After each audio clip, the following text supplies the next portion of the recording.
अस्सलाम वालेकुम। कैसे हैं आप सब लोग? उम्मीद है बिल्कुल ठीक ठाक होंगे, खैरियत में होंगे, मज़े में होंगे और विंटर्स को कर रहे होंगे पूरी तरह से एंजॉय। तो आज जो है मैं अपनी सिस्टर को सिखाने जा रही हूँ हरे मसाले का पराठा। जैसी की फरमाइश थी कि आपकी धनिया बहुत ज़्यादा आ गया है तो हम इसका क्या कर सकते हैं। मैंने उसे बताया कि इसकी जो है हम 3 से 4 डिशेस बना सकते हैं, जिसमें हरे मसाले के चावल हैं, ठीक है, हरे मसाले का पराठा है, हरी चटनी है और धनिए का सालन। तो अगर ये रेसिपीज़ आप लोगों के लिए यूनिक हैं तो इनबॉक्स में कमेंट करके हमें बताएं, यानी मुझे बताएं कि ये मैं आपके साथ शेयर करूं, क्योंकि मैं तो धनिए का सालन बनाती हूँ। क्या आपने भी बनाया? अगर बनाया तो उसकी रेसिपी जो है हमारे साथ ज़रूर शेयर करें।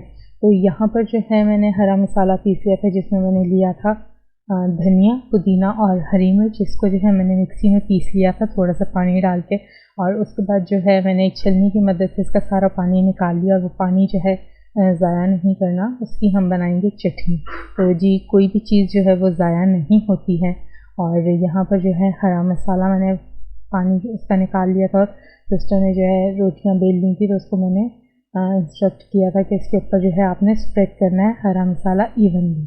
तो जो है यहाँ पर उसने हरा मसाला इवनली स्प्रेड किया, और एक जो गलती की कि वो एजेस के बिल्कुल करीब स्प्रेड कर दिया था, जिसकी वजह से तो ये थोड़ा सा निकल कर बाहर फैल गया, क्योंकि इसमें अभी भी थोड़ा सा मॉइस्चर है। इसको मैंने पकाया नहीं था, क्योंकि अगर मैं धनिया और पुदीने को पका लेती तो इसका जो है कलर चेंज हो जाना था। तो इसको बिल्कुल पकाना नहीं है, इसको हमने इसी फॉर्म में जो है यूज़ करना, और तवे के ऊपर हम इसको पराठे के साथ ही पकाएंगे। तो ये एक छोटी सी टिप थी जो मैंने आपके साथ शेयर की है, और मैंने अपनी सिस्टर को भी गाइड किया। उसका फर्स्ट टाइम था हरा मसाला पराठा बनाने का, तो मुझे कह रही थी ये देखो रेसिपी ख़राब हो गई है और इसमें से जो है भी सारा बैटर बाहर निकल आएगा।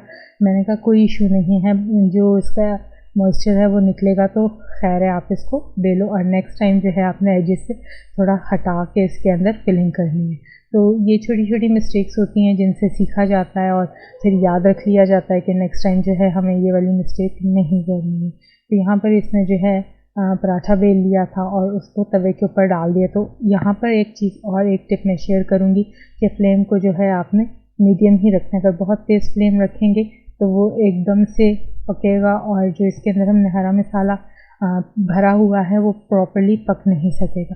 तो उसको थोड़ा सा दबा कर जो है और प्रेस कर दें अगर आपको लगता है कि इसके अंदर अभी भी बबल्स हैं। तो यहाँ पर जो है अभी इस पर ऑयल नहीं लगाना है, और इसको जो है पहले दोनों तरफ से हल्का सा सेकना है। जब ये रोटी दोनों तरफ से हल्का सा सीख जाएगी, उसके बाद जो है इसको ऑयल लगाकर फ्राई करना है।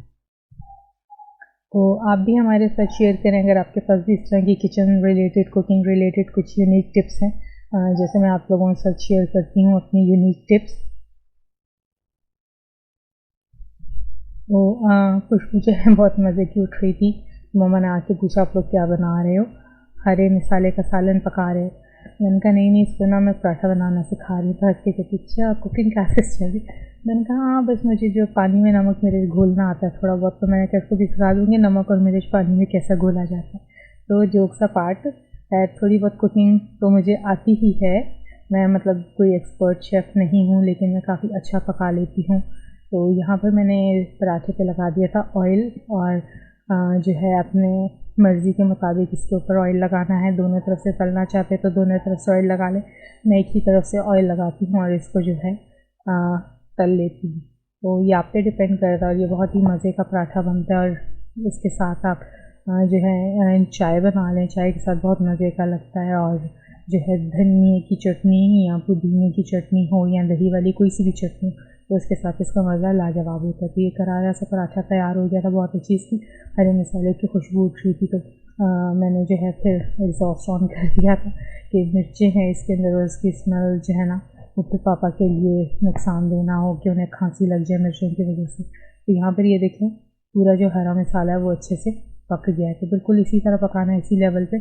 और ये कमाल तब होगा जब आपने जो है हरा मसाला अच्छे से पीसा होगा। तो ये एक जो है हरे मसाले की भरवा रोटी बना ली, और जो बाकी का मसाला बचा था तो उसको जो है पेड़े के अंदर ही गूंद कर रोटी पकानी। तो ये भी तरीका मैंने अपनी सिस्टर को सिखाया था। कहती है आप ये जो है ना इसके अंदर बहुत ज़्यादा इसमें मॉइस्चर और मेरे हाथ गीले हो रहे हैं। तो उसके लिए ये टिप है कि इसका मॉइस्चर ख़त्म करने के लिए आप थोड़ा थोड़ा सा जो है खुश्क आटा इसके ऊपर लगाएं, तो उससे जो है ये इसका मॉइस्चर बाहर नहीं आएगा और आटे के अंदर जो है अपनी ग्रिप पकड़ लेगा। तो ये हो गई मेरी एक और आप लोगों के साथ टिप। तो उम्मीद है ये टिप्स आपके लिए जो है हेल्पफुल होंगी। एक चीज़ और, इसके अंदर जो है हमने ऑयल नहीं लगाना, क्योंकि ऑयल लगाने से इसका टेस्ट बिल्कुल अजीब हो जाएगा। तो ये चीज़ें ध्यान में रखें और बाद में ये मत कहिए कि जी इसने रेसिपी जो है वो बिल्कुल गलत बताई है और हमारा पराठा ख़राब हो गया। तो सिस्टर यहाँ पे मेरा मजाक उड़ा रही थी, मुझे कहती हाँ इतने पराठों की रेसिपी बनाओ कि लोगों को, और मुझे जो है पराठों से नफरत हो जाए। मैंने कहा खुद ही तो फरमाइश की थी कि इतना बहुत धनिया आ गया तो अब मैं इसका क्या करूँ। मैंने कहा चलो मुझे आती हैं रेसिपीज़, मैं तुम्हें सिखा देती हूँ। तो खैर ये सारी चीज़ें तो चलती हैं। और इस तरह करके ना आपने पेड़े में ये इसको हरे मसाले को भून लेना है और उसके बाद जो है इसको बेल कर रोटी बना लेनी। तो ये दो तरीक़ों से पकते, यानी एक जो है मसाला भरा जाता है रोटी के अंदर और एक जो है इसके अंदर गूंद के। आप पेड़े के अंदर भी गूंद सकते हैं, पेड़े के अंदर गूंदेंगे तो ये ज़्यादा अच्छा है बजाय इसके कि आटे में गूंदने से। उसका इशू मैं आपको ये बता दूंगी, अगर आटे के अंदर आप लोग गूंदेंगे तो इसके अंदर डली हुई है हरी मिर्चें, और कुछ लोगों की स्किन होती है सेंसिटिव, ठीक है, तो वो फिर हरी मिर्चें जो हैं उंगलियों के अंदर लगती हैं, क्योंकि आटे को जो है बहुत ज़्यादा गुंदाई देनी पड़ती है। तो इस चीज़ का आप लोग ध्यान रखें। अगर आपकी स्किन सेंसिटिव नहीं है तो आप ये हरा मसाला आटे के अंदर मिक्स करके फिर उसको गूंद के भी रख सकते हैं। तो यहाँ पे मैंने फ्लेम हल्का कर दिया था, इसको पकाना है हल्की ही फ्लेम पर, ताकि जो अच्छे से अंदर मसाले में हीट चली जाए और वो अच्छे से पक जाए। और फिर उसके बाद इसको पलट देंगे दोनों तरफ से। जब ये हल्का सा सिक जाएगा तो इसको ऑयल लगाकर तल लेंगे। तो ये थी हमारी आज की रेसिपी जो मैंने आपके साथ शेयर की। तो इनबॉक्स में कमेंट करके बताएं कि आपको जो है ये रेसिपी कैसी लगी है और क्या आपने पहले भी जो है ट्राई किया है हरे मसाले का पराठा, या अगर आपकी कोई रेसिपी है तो वो हमारे साथ जो है इनबॉक्स में ज़रूर शेयर करें। तो मेरी सिस्टर काफ़ी ज़्यादा एक्साइटेड थी इसके टेस्ट के हवाले से। मैंने कहा टेस्ट इसका अच्छा ही होगा, टेस्ट ख़राब नहीं होता। जस्ट ये होता है कि आपको जो है नमक मिर्च को हैंडल करना आना चाहिए कि किस चीज़ के लिए आपने जो है कितना नमक डालना और कितनी मिर्चें डालनी। तो जब आपको ये चीज़ हैंडल करनी आएगी तो सेकंड स्टेप होगा कि आपने मसाला कैसे भूनना है, और जब मसाला भूनना आ जाएगा तो समझ लें आपने आधी से ज़्यादा कुकिंग सीख ली। तो चूँकि मैंने भी इसी तरह जो अपने बड़ों से कुकिंग सीखी है और मैं अंदाज़े से करती हूँ, और बाक़ लोग कहते हैं कि अंदाज़े जो है बिल्कुल भी अच्छे नहीं होते और मिस्टेक्स हो जाती हैं, और अगर मुझसे कभी मिस्टेक होती भी है तो मैं इस मिस्टेक को बड़े अच्छे से कवर कर लेती हूँ। अमूमन तो मेरी कोशिश होती है कि मैं इस तरह बनाऊँ इतनी परफेक्शन से कभी इंग्रेडिएंट्स के साथ कि उसमें मिस्टेक ना हो। तो यहाँ पे ऑयल लगाकर इसको आप दोनों तरफ से फ्राई कर लें तो ये भी जो है बहुत मज़े का पराठा बन जाएगा। यहाँ पे आज मैंने आप लोगों के साथ शेयर किया है हरा मसाला पराठा बनाना 2 डिफरेंट तरीके से। तो ये मैंने छोटा ही बनाया था क्योंकि ये ट्यूटोरियल कुकिंग थी और इस कुकिंग का भी जो है मुझे नहीं पता था तो इसकी भी रिकॉर्डिंग हो रही है इस पाए कैमरे से, वरना जो है मैं प्रॉपर से इंग्रेडिएंट्स लेकर और प्रॉपर पेड़े बनाकर तो जो है आप लोगों के साथ शेयर करती।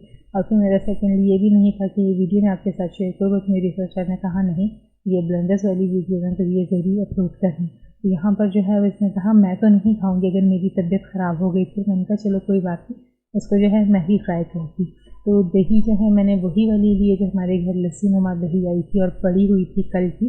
तो वही दही लेकर जो हरे मसाले का मैंने पानी निकाला था वो मैंने इसके अंदर शामिल कर दिया। तो ये एक तरह से आपकी चटनी तैयार हो गई और उसका पानी भी ज़ाया नहीं हुआ। तो ये एक और सेविंग टिप हो गई कि आपको जो है दोबारा चटनी नहीं बनानी पड़ेगी। तो इस तरह भी आप चटनी बना सकते हैं। और जब भी मैं हरे मसाले के चावल बनाती हूँ तो चटनी मैं इसी तरह बनाती हूँ, क्योंकि अगर जब मैं चटनी का पानी खुश करने बैठूँ तो वो धनिया का पूरा जो है ना कलर चेंज हो जाता है। वो भी इंशाल्लाह आप लोगों के साथ जो है मैं आने वाली किसी वीडियो में शेयर करूँगी।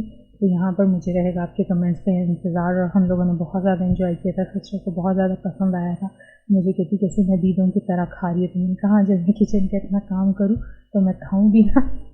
तो बहरहाल जब लेडीज़ काम करती हैं तो उनकी एपेटाइट ज़्यादा बढ़ जाती है और उन्हें जो है डबल काम करना पड़ता है, तो उन्हें अपनी खुराक का रखना चाहिए ख्याल। तो हमने किया था दोनों पराठों को एंजॉय, और दोनों पराठों का टेक्सचर जो है वो चेंज था। तो आप जो है इनको चाय के साथ भी खा सकते हैं, बहुत मज़े के बनते हैं, बहुत क्रिस्पी होते हैं। और एक चीज़ और, इन पराठों को जो है गरम गरम खाएं तो इनका जायका ही अलग है, और जब ये ठंडे हो जाते हैं तो इनका वो टेस्ट नहीं रहता।